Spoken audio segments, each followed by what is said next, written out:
Hello dear students, once again I welcome you to in my YouTube channel विज्ञान हर घर बने पाठशाला। पिछले वीडियो में हमने पाठ 6 जय प्रक्रम वो हमने पूरा अच्छी तरह से पढ़ा था, समझा था और अंत में हमने उसके अभ्यास के सभी प्रश्न उत्तर भी करे थे। तो आज की इस वीडियो में हम नेक्स्ट चैप्टर यानी चैप्टर 7 नियंत्रण एवं समन्वय वो शुरू करेंगे। तो चलिए शुरू करते हैं। नियंत्रण एवं समन्वय यानी इसका मतलब होता है आपका कंट्रोल एंड कोऑर्डिनेशन, राइट। अब इसका मतलब हमने पूरे बॉडी में जो भी हमारी अब क्रियाएं होती हैं, जो हमारे बॉडी में जो भी प्रक्रम होते हैं, उन सब का नियंत्रण और कोऑर्डिनेशन, कंट्रोल और कोऑर्डिनेशन कैसे होता है, इसके बारे में हमने इस चैप्टर में पढ़ना है। ठीक है। अब आपको पता है संसार के सभी जीव जो है आप आस पास होने वाले परिवर्तनों की प्रतिक्रिया करते हैं और आप लोग भी करते हैं, हम भी करते हैं। ठीक है। जो हमारे सराउंडिंग में जो भी रिएक्शंस होते हैं, एक्शंस होते हैं, उनके प्रति हम क्या करते हैं, अपनी क्या करते हैं, प्रतिक्रियाएं देते हैं। मतलब क्या हुआ, जो हमारे सराउंडिंग में जो चेंजिंग होते हैं, जो परिवर्तन होते हैं, उनके प्रति हम अपने रिएक्शंस देते रहते हैं। तो पर्यावरण में प्रत्येक परिवर्तन की अनुक्रिया से एक समुचित गति उत्पन्न होती है। इसका मतलब क्या है कि पर्यावरण में जितनी भी चेंजेस होती हैं, जितने भी परिवर्तन होते हैं, उनसे एक निश्चित प्रकार की जो है फोर्समेंट स्टार्ट होती है। कोई भी गति उस घटना पर निर्भर करती है जो उसे प्रेरित करती है। सिंपल सी भाषा में कहे जाए ना बच्चों, तो कोई भी जब हम कोई रिएक्शन होता है किसी भी चीज़ के प्रति, किसी भी क्रिया के प्रति कोई प्रतिक्रिया होती है, तो उसके पीछे कोई ना कोई कारण होता है, यानी एक स्टिमुलस होता है, उद्दीपन होता है। तो जब कोई स्टिमुलस किसी के सामने आता है तभी उसके प्रति कोई कार्य होता है।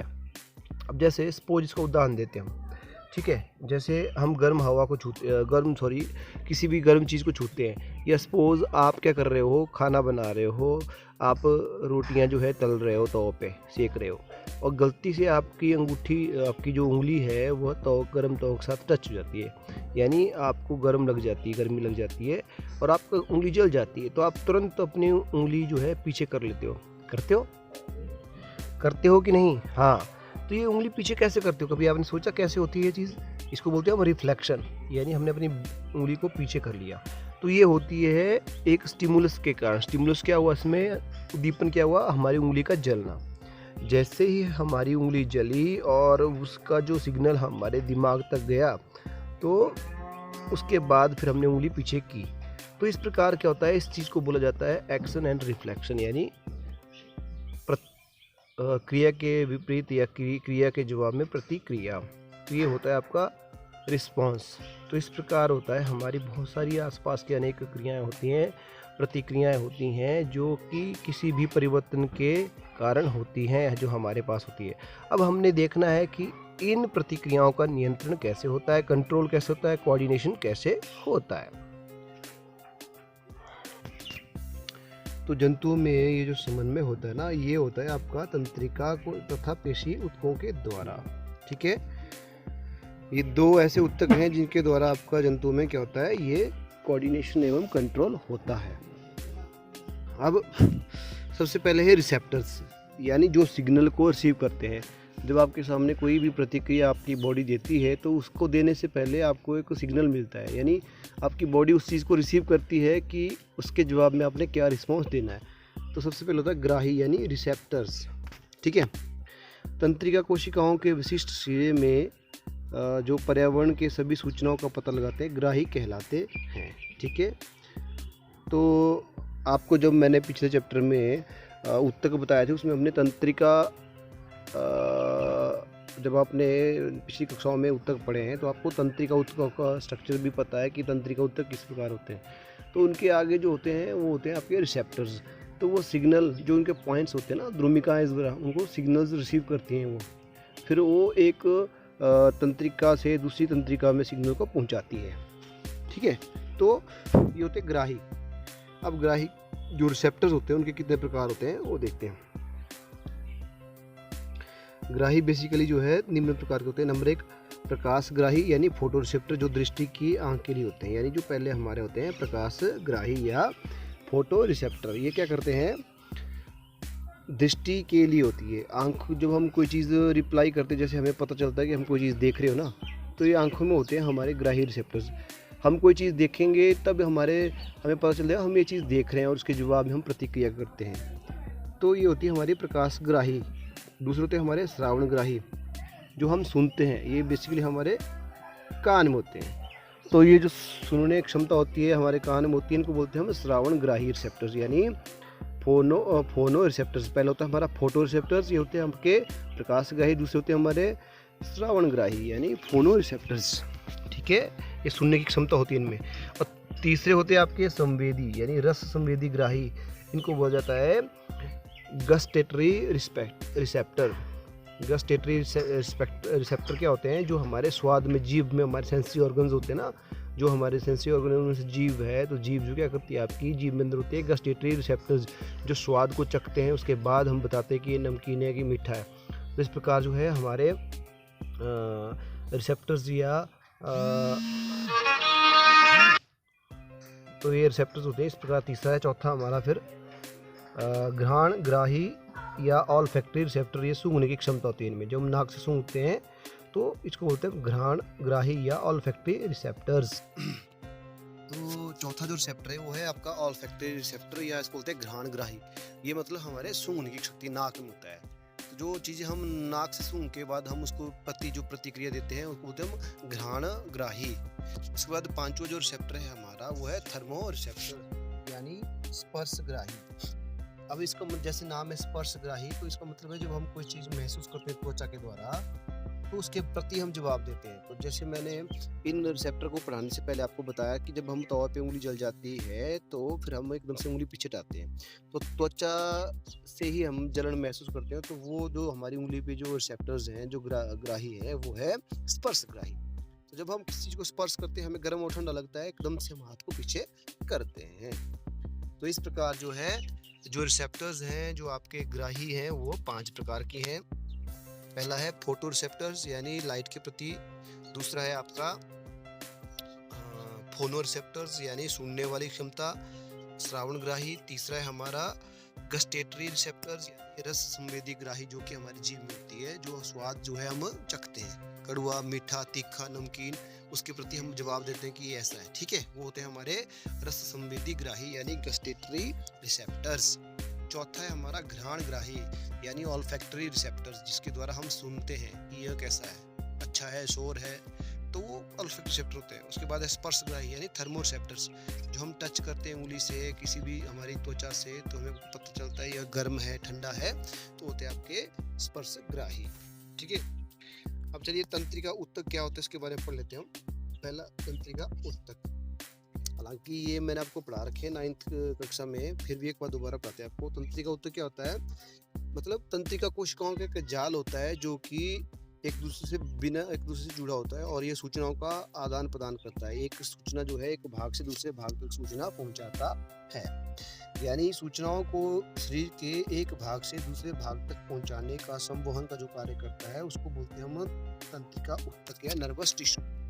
ठीक है, और यह सूचनाओं के विद्युत आवेश यानी विद्युत आवेश के रूप में पहुंचाता है। तो ये जो होते हैं नर्वस टिश्यू में बिल्कुल स्पेशलाइज्ड होते हैं सूचनाओं को पहुंचाने में। ये होते हैं तंत्रिका उत्तक। अब तंत्रिका उत्तक बने होते हैं तंत्रिका कोशिकाओं से, और तंत्रिका कोशिकाओं के भाग कौन कौन से होते हैं ये हम देखते हैं। पहला है द्रुमिका या द्रुमिका तृतीय सीरस का। इसको मैं आपको डायग्राम के माध्यम से भी बता दूंगा। चलिए, डायग्राम यहाँ पे शायद नीचे होगा, तो मैं फिलहाल आपको यहीं बता देता हूँ।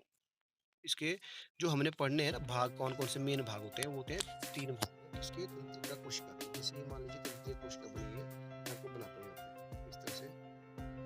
ये तंत्रिका कोशिका होगी, ये ऐसे ऐसे ऐसे, नीचे को ऐसे ऐसे ऐसे, थोड़ा सा ढंग से नहीं बन पाएगी यहाँ पे, किताब में देख सकते हैं आप। अब ये क्या होते हैं आपके, ये आगे फर्दर डिवाइड होती हैं ऐसे। ये क्या होती हैं? ये आपकी द्रुमिकाएं, ये है आपकी द्रुमिकाएं। ठीक है, यानी द्रुमिकाएं ये क्या करती हैं? ये यहाँ से जुड़ी होती हैं दूसरी तंत्रीय कोशिकाओं से। तो एक तंत्रीय कोशिका से इधर से सिग्नल आएगा, इधर को जाएगा, फिर इस ये शिरा है, ये होता है तंत्रीय कोशिका का अंतिम शिरा। फिर इसके आगे दोबारा दूसरी जो जुड़ी होती है तंत्रिका वो कोशिका, वो इसके आगे जुड़ी होती है। तो यानी यहाँ से आपका सिग्नल जाएगा यहाँ तक, फिर उसके आगे दोबारा से अगली कोशिका में जाएगा। इस प्रकार ये सूचना एक कोशिका से दूसरी कोशिका में पहुँचती है ध्रुमाकृतिक सिरे से, यानी ध्रुमिकाओं से, इनको बोलते हैं डेंड्राइट्स। ठीक है, यानी यहाँ से सूचनाएं जो है उपार्जित की जाती है, इकट्ठी की जाती है।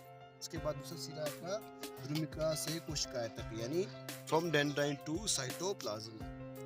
अब आपका जो ध्रुमिका का सिरा होता है वहां तक। अब इसको फिर से एक बार समझते हैं। चलिए मैं आपको नीचे स्ट्रक्चर में दिखाई देता हूँ। स्ट्रक्चर होगा नीचे,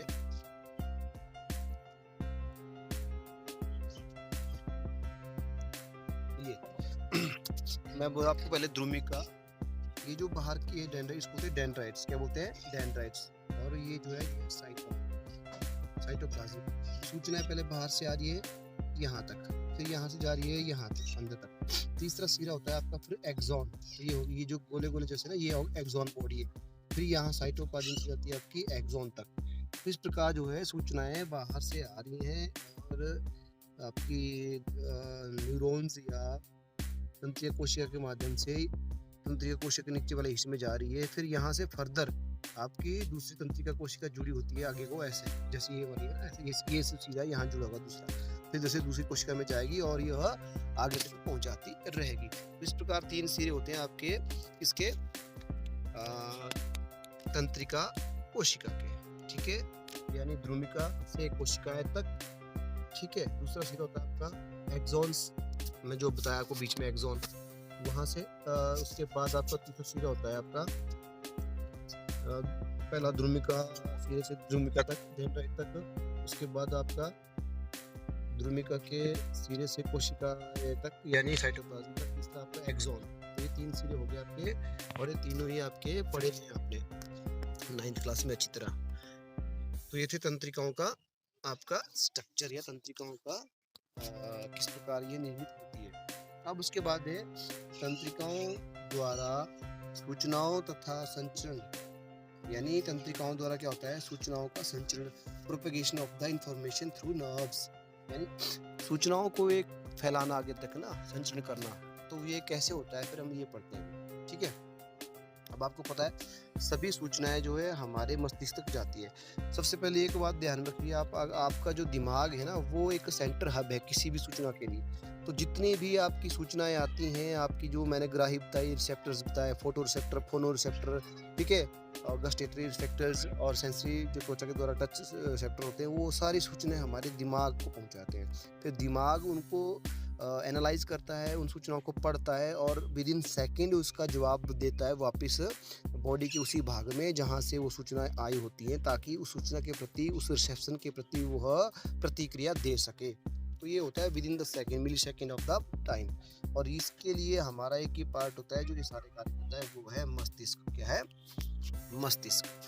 तो ये सभी सूचनाएं जो है हमारे मस्तिष्क तक पहुंचती हैं और सूचना का तंत्रिका कोशिका के ध्रुमिकात्मक सिरे द्वारा उपार्जित की जाती है। एक रासायनिक क्रिया द्वारा विद्युत आवेश पैदा होता है और यह विद्युत आवेश ध्रुमिका से कोशिकाएं तक जाता है। फिर तंत्रिका कक्ष यानी एक्सॉन तक होता हुआ कोशिका के अंतिम सिरे के द्वारा दूसरी कोशिका के ध्रुमिका तक पहुंच जाता है। अब पहली वाली कोशिका का जो अंतिम सिरा है वहाँ और दूसरे कोशिका के शुरुआती सिरे यानी ध्रुमिका के बीच एक बनता है आपका रिक्त स्थान, इसको बोलते हैं सिनेप्स। क्या बोलते हैं? साइनेप्स या सिनेप्स। इसको बोला जाता है सिनेप्टिक दरार, जो बीच में स्पेस होता है ना, उसको बोला जाता है सिनेप्टिक दरार। जब ये रासायनिक संकेत जो होते हैं उस दरार को पार करते हैं तो अगली ध्रुमिका में इसी तरह विद्युत आवेश का प्रारंभ करते हैं। तो इस प्रकार सूचनाएं एक स्थान से दूसरे स्थान तक पहुंच जाती हैं। यानी आपको मैंने शुरू बताया जितनी भी सूचनाएं होती हैं वो हमारी किसके द्वारा जाती है? वो जाती है हमारी तंत्रिका कोशिकाओं या तंत्रिका उत्तक के द्वारा। और तंत्रिका उत्तक जो है तंत्रिका कोशिकाओं से बना होता है और तंत्रिका कोशिकाएं एक से दूसरी जुड़ी होती है। एक तंत्रिका कोशिका से सिग्नल जाता है दूसरी तंत्रिका कोशिकाओं को और इस तरह से सिग्नल जो है आगे तक जाता रहता है। अब बीच में सिनेप्टिक दरार होती है एक कोशिका से दूसरी कोशिका के बीच में। अब ये सिनेप्टिक दरार क्या करती है? एक कोशिका का अंतिम सिरा, दूसरी कोशिकाओं का द्रुमिका वाला भाग, दोनों के बीच में हल्का सा स्पेस होता है जहाँ पे एक इलेक्ट्रिक आवेश, विद्युत आवेश उत्पन्न होता है जो कि संकेतों को आगे पहुँचाता है। उसको बोलते हैं हम सिनेप्टिक दरार। ठीक है। अब होती है हमारे रिफ्रैक्शंस, प्रतिवर्ती क्रियाएं क्या होती हैं ये पढ़ते हैं। ठीक है। प्रतिवर्ती क्रियाएं, उसके बाद इसको आज पढ़ेंगे हम, उसके बाद इसके आगे हम कल पढ़ेंगे। ठीक है। तो प्रतिवर्ती क्रियाएं क्या होती हैं वो देख लेते हैं। किसी उद्दीपन, यानी उद्दीपन होता है स्टिमुलस। जैसे मैंने आपको बताया कि उंगली जल गई आग में, तो स्टिमुलस क्या हुआ? आग। आग में उंगली जली तो आपने उंगली पीछे करी, तो स्टिमुलस हुआ आपका यहाँ पे आग, यानी उद्दीपन हुआ आग। तो किसी उद्दीपन के प्रति मस्तिष्क के हस्तक्षेप के बिना अचानक अनुक्रिया प्रतिवर्ती क्रिया कहलाती है। यानी जब किसी भी उद्दीपन के रिस्पॉन्स में, किसी भी स्टिमुलस के रिस्पॉन्स में आपकी बॉडी जो है रिस्पॉन्स करती है, यानी आपकी बॉडी कोई क्रिया करती है, अनुक्रिया करती है, लेकिन उस अनुक्रिया में हमारे दिमाग की इन्वॉल्वमेंट नहीं होती, तो उसको बोलते हैं प्रतिवर्ती क्रिया, जो अपने आप हो जाती है। ठीक है।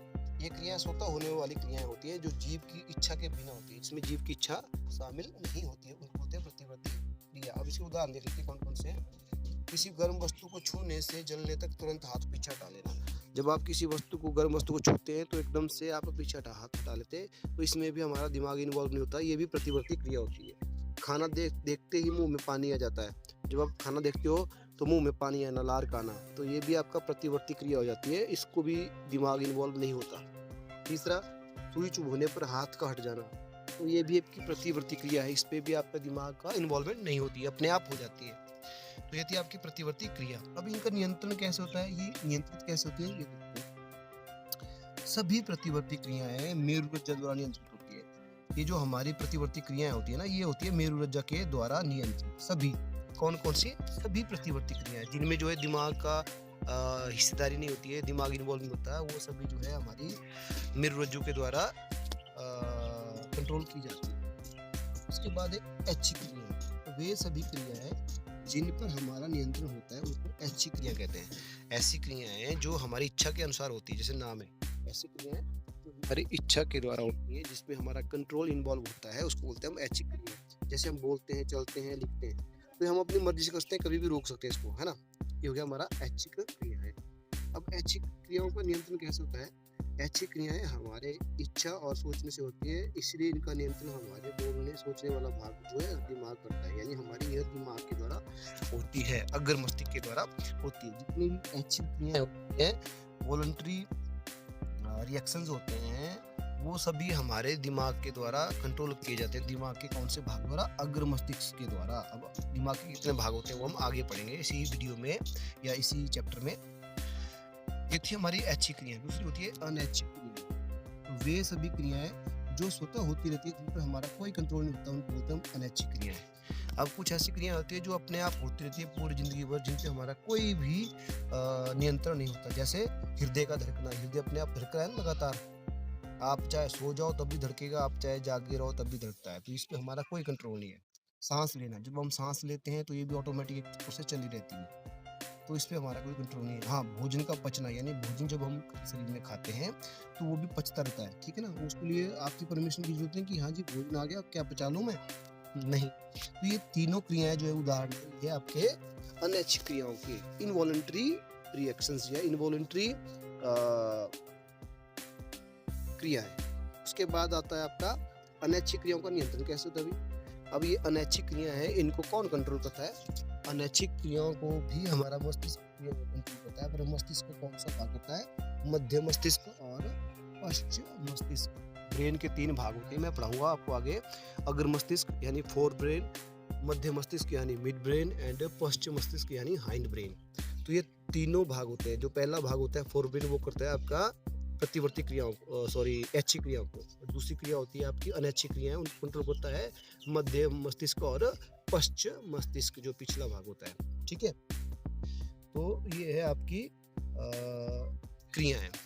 तो मैं समझता हूँ आज की वीडियो में इतने काफ़ी बच्चों। इसके बाद हम कल प्रतिवर्ती चाप क्या होती है, कैसे हमारी बॉडी रिएक्शन पे जो हमारी, जिन पे हमारा कंट्रोल नहीं होता, जिनको उत्तर देने में बॉडी को इसकी हमारे ब्रेन की आवश्यकता नहीं होती, उनको कैसे हम इसको कंट्रोल करते हैं वो हम अगले वीडियो में पढ़ेंगे।